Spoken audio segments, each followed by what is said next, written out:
Jurnalis Waspada Aceh Al-Muzamil meraih juara 1 Lomba Fotografi Jurnalistik pada Pekan Olahraga Wartawan Nasional atau Porwanas ke-13 di Malang, Jawa Timur.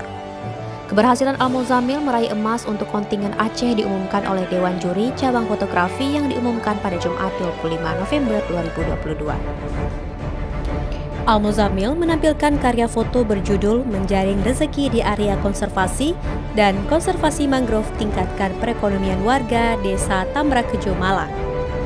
Penanggung jawab Waspada Aceh Aldi Nainggolan yang juga hadir dalam acara Porwanas di Malang mengungkapkan kegembiraan atas keberhasilan Al-Muzamil meraih medali emas dari lomba fotografi. Halo guys, kami bersama Al-Muzamil, wartawan Waspada Aceh mewakili PW Aceh di Pekan Olahraga Wartawan Nasional di Malang, Jawa Timur. Mulai 20 November sampai 26 November ini 2022. Alhamdulillah karya foto Al-Muzamil konservasi konservasi di Tanah Sari juara 1 nasional. Demikian guys, kami laporkan dari Universitas Malang ya.